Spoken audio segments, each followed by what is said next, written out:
Magandang araw mga ka-idhoks. Sa episode natin ngayon ay ating tatalakayin ang kumakalat na video na nakalabas na raw si Duterte sa ICC. Kung kayo ang tatanungin, may posibilidad bang makauwi ng Pilipinas si dating Pangulong Rodrigo Duterte mula sa ICC Detention Center sa The Hague? Yan ang mainit na tanong matapos ang panibagong panayam ng ABS-CBN News kay Attorney Nicholas Kaufman, ang kanyang lead counsel sa International Criminal Court. This is presented to you by Education 4708. Just proceed to view the full content. Ngayon, nagmomosyon ang kanyang mga kampo ng interim release. Unti-unting lumilinaw ang sagot, pero gaano nga ba ito kakonkrito? Ano ang katotohanan sa likod ng balitang ito? Sa panayam sa The Hague, sinasabi mismo ni Attorney Nicholas Kaufman na he could go home if the court allows it. Ibig sabihin, makauwi lang kung pahintulutan ng korte. Ayon pa kay Kaufman, isinusulong ng kanilang legal team ang isang motion para sa interim release ni Duterte. Ibig sabihin, hinihingi nila sa ICC na pansamantalang palayain si Duterte habang nagpapatuloy pa ang mga pagdinig. Kinikilala ni Kaufman na ang pagpapasya ay nakasalalay pa rin sa korte, pero malinaw ang kanilang intensyong makamit ito as soon as possible. Pero ang dapat klaruhin, wala pa pong pinal na desisyon ang ICC na nagpapahintulot kay Duterte na makauwi. Nag-viral kamakailan ang isang peking graphic post na nagsasabing pinayagan na umano ang dating Pangulo na bumalik sa Pilipinas. Ito po ay walang katotohanan. Kaugnay ng interim release, iginiit ni Kaufman na hindi dapat pinanghihimasukan ng ICC ang kaso laban kay Duterte. Bakit? Dahil anya, umatras na ang Pilipinas sa Rome Statute noon pang 2019. Ito raw ang legal na batayan para hindi na dapat ituloy ang paglilitis. Bukod dito, tinatawag pa ni Kaufman na isang uri ng kidnapping o extraordinary rendition ang naging paraan ng pagkakadetain ni Duterte dahil wala raw legal basis ang paglipat sa ICC detention.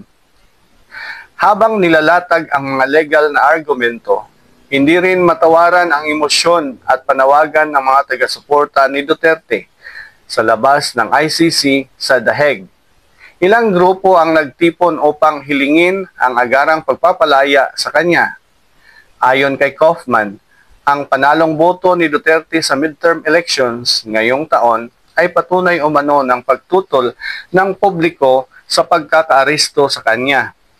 Ngunit, hindi lahat ay sang-ayon sa ganitong naratibo. Ayon sa mga kinakatawan ng mga biktima ng war on drugs, kabilang si Attorney Joel Butuyan, ginagamit ng depensa ang teknikalidad upang pigilan ang partisipasyon ng mga biktima sa paglilitis. Tinatawag niya itong legal manipulation na lalong pahinain ang proseso ng hustisya. Sinabi rin niyang ang pinalalaganap ng kampo ni Duterte ay bahagi ng disinformation strategy upang maimpluwensyahan ang opinyon ng publiko at ng korte. Ngayon, ang tanong, posible ba talagang makauwi si Duterte sa Pilipinas? Posible, pero may mga kondisyon. Una, kailangang aprubahan ng ICC ang motion for interim release. Pangalawa, dapat may bansang tatanggap sa kanya bilang host state habang hindi pa tapos ang paglilitis. Pangatlo, dapat matiyak ng ICC na hindi siya tatakas at hindi siya makakaapekto sa mga saksi. Hanggang ngayon, wala pa ring opisyal na pahayag ang korte ukol sa mosyon at habang wala pang desisyon, hindi pa rin pwedeng sabihing makauuwi na si Duterte. At nitong nakaraang linggo lang, isang nakakagulat na kilos ang nilikha ng legal team ni Duterte. Ang nangyari, gumawa sila ng motion upang iurong ng ICC ang pagdidesisyon tungkol sa kanilang hiling mismo na pansamantalang makalaya si Duterte.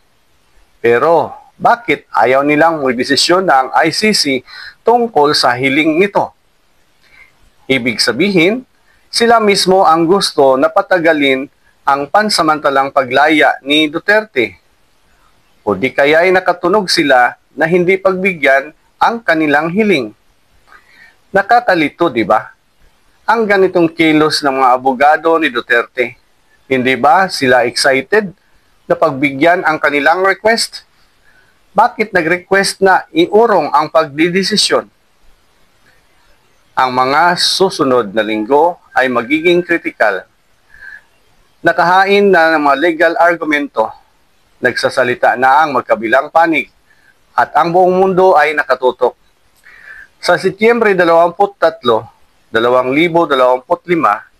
inaasahan ang confirmation of charges hearing ng ICC laban kay Rodrigo Duterte.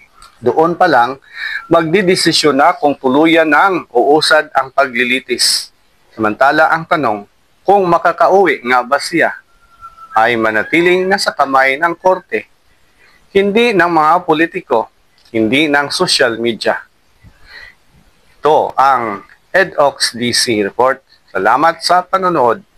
Kung gusto nyo pa ng ganitong mga ulat, huwag kalimutang mag-subscribe, mag-like, at i-share ang video na ito. Hanggang sa susunod mga ka-EDOX, mag-ingat at maging mapanuri.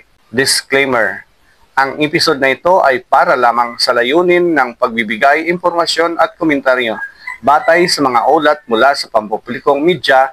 Ito ay hindi legal na payo o opisyal na dokumento ng korte. Lahat ng mga individual na binabanggit ay itinuturing na inosente hanggat hindi napatunayang nagkasala sa batas.